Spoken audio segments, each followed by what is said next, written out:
디지털 교과서 연구학교에서 수업 담당 교사로 지냈던 지난 2년여간의 경험을 여러분과 나누고자 합니다.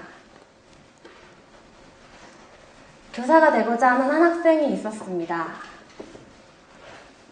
바로 제 동생인데요. 이름은 고연하.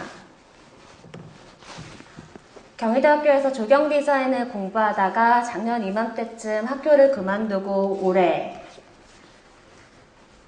공주사범대학교에 입학했습니다. 영어교사가 되기 위해서였는데요.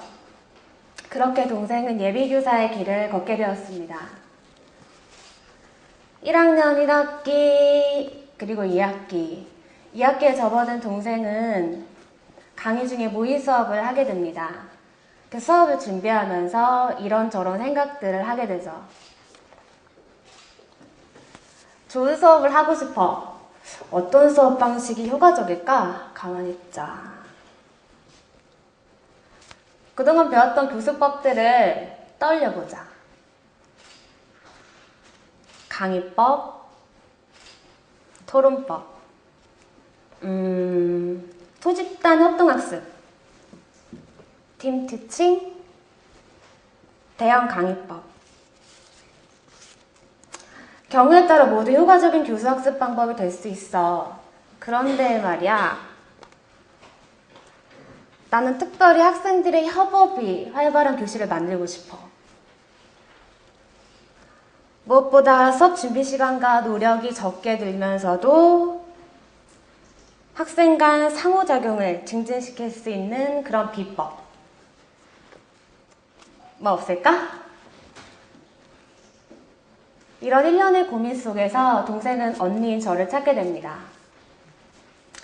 디지털 교과서며 타블렛 PC, 스마트 교육. 제 옆에서 이런 얘기들을 주워 듣고는 어떤 기대감이 있었던 거죠. 도와줘요, 나의 언니. 여러분, 저희가 정말 방법이 있었을까요? 좋은 방법이 있어. 우리 반 녀석들이 아주 흥미로워했던, 네가 말하는 대로 교실 내 상호작용 또한 자연스럽게 높여준 그것. 그래서 소통하는 학급, 소통하는 수업을 만들어준 바로 그 비법. 바로 스마트 러닝을 기존의 교수학습법과 결합하는 거야. 결합? 그래, 결합. 그렇게 그날 동생이 했던 이야기들을 오늘 이 시간 여러분과 나누고자 합니다. 크게 세 가지의 결합입니다. 먼저 구글 문서 도구와 협동학습. 이건 구글 접속 시 첫 화면의 모습이고요. 구글 문서 도구는 모두 및 4명이 동시에 파일을 접속해서 자료를 만드는 것이 가능한 본 학급에서의 협업의 중심 도구입니다. 지난 9월 26일 든말스에서 기사문 쓰기 수업이 있었습니다. 저는 경우에 따라 타블렛 PC의 개수를 달리하는데요. 소주제가 4개여서 4명의 동시적인 자료 제작이 필요할 때에는 1인 1PC, 주제의 수가 적거나 혹은 잠깐 피드백 활동이 많이 필요한 경우에는 2인 1PC로 수업을 합니다. 이날은 2인 1PC로 수업을 진행하였습니다. 상호듬의 준엽이와 성민이의 모습입니다. 화면을 한번 볼까요? 구글 문서 도구는 다양한 포물의 협업이 가능한데요. 교실에서는 이런 프리젠테이션 툴, 그러니까 마이크로소프트사의 파워포인트와 같은 거죠. 이 프레젠테이션 툴을 주로 사용합니다. 작성 중인 본문이고요. 왼쪽에 슬라이드 미리 보기 창이 보입니다. 지난 차시에 썼던 기사문이 살짝 보이죠? 그날은 1인 1PC로 수업을 하였었는데요. 짝이 겪은 사건을 전달하는 기사문 쓰기 활동이 있었습니다. 모든 별 스마트폰으로 사건 당사자의 사진을 찍고 스마트폰 어플리케이션으로 즉각적으로 업로드를 한 다음에 본문에 삽입까지 해보았습니다. 동시 접속자 상황이 보입니다. 몇 명이 파일에 접속해 있는지 또는 어떤 아이디를 가진 사람이 접속해 있는지를 실시간으로 알 수 있습니다. 이 파일의 고유 웹 주소입니다. 웹상에 고유한 URL로 저장되기 때문에 공유와 협업이 자유롭습니다. 사회 디지털 교과서의 화면입니다. 다들 하시는 것처럼 협업을 통해 자료를 만들 때에는 이렇게 교과서를 기본으로 사용합니다. 본문에 노란색의 빈칸이 보이죠? 네, 이걸 클릭하면 어떻게 될까요? 네, 맞습니다. 숨어있던 내용이 나타나죠. 이 장치는 내용 집중도를 높여줍니다.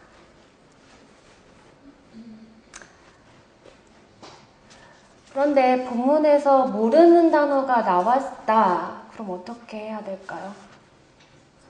교과서를 읽는데 상당히 5학년 학생들이 어려워하는 단어도 꽤 나오거든요. 어떻게 해야 될까요?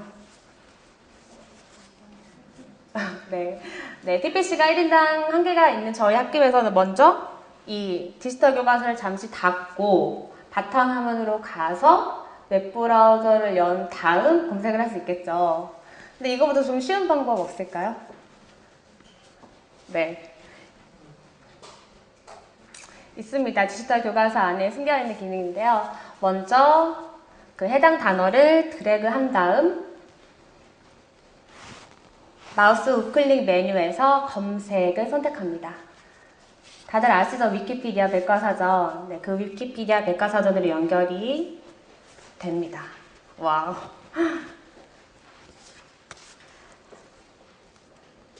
링크를 통해서 에듀넷의 방대한 학습용 데이터베이스망에 이렇게 쉽게 접속해서 학습을 하기도 하죠. 이렇게 협업은 이루어집니다. 스마트 도구의 도입이 학생들 간 단절을 불러올 거라고요? 아닙니다. 이렇듯 구글 문서 도구의 도입은 우리 학급 25명의 학생들을 연결시켰습니다. 협업하도록 하였습니다. 협동학습의 훌륭한 도구로서 말이죠. 그런데 아시죠? 이 도구의 사용은 선택적이라는 사실. 교사의 상황과 필요에 따라 도구를 선택할 수도 선택하지 않을 수도 있습니다. 근데 한번 사용해 보세요. 그리고 선택의 즐거움을 느껴보세요. 두 번째는 스마트 패드 미러링과 강의법의 결합입니다. 다들 이미 미러링 하고 계시죠? 보통은 교사의 그 데스크탑 모니터 화면을 교실 내에 있는 프로젝션 TV에 미러링해서 사용하고 계신 것으로 압니다. 저도 즐겨 사용하는 아이스크림을 그렇게 미러링해서 사용하고 있습니다. 그 미러링을 스마트 패드와 결합하여 보았습니다. 까만 펜 지우기 활동입니다. 이렇게 사회교과서 PDF 파일을 스마트 패드에 넣어서 활용합니다. 먼저 PDF 어플 내에 있는 그 펜 기능을 통해서 교과서의 핵심 워드를 지웁니다. 그리고 학생들과의 문답을 통해 하나하나 알아가는 것이죠. 아이들도 무척 좋아하고 집중도 또한 높습니다. 교과서 내용을 단기간에 암기하거나 혹은 기억하게 할 때 아주 효과적입니다. 네. 학생들은 이렇게 디지털 교과서의 펜 기능을 이용해서 잠깐 이 활동을 합니다.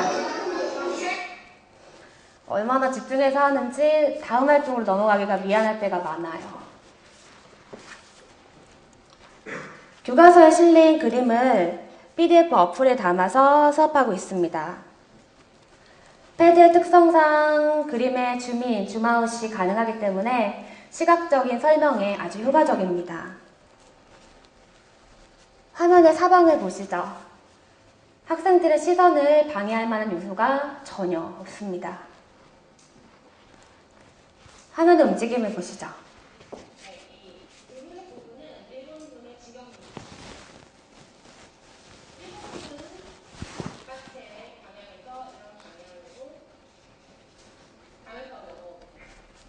그런데 아시죠? 이 도구의 사용도 선택적이란 사실. 한번 사용해 보세요. 그리고 선택의 즐거움을 맛보세요. 제법 달콤합니다.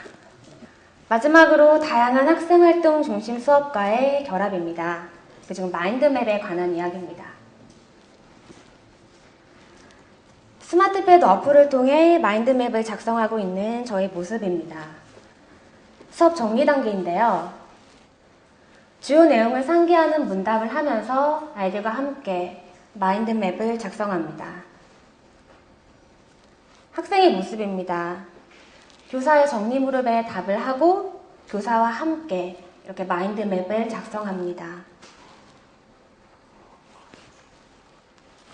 작성 중인 마인드맵입니다. 고려와 조선의 과학기술 마인드맵이군요. 손으로 그리는 마인드맵 역시 수업에서 자주 사용하는 전데요. 디지털 마인드맵 그리기를 해보니 장점이 이런 5가지가 있더군요. 그래서 저는 손으로 그리는 마인드맵과 디지털 마인드맵을 상황에 따라 선별적으로 사용합니다.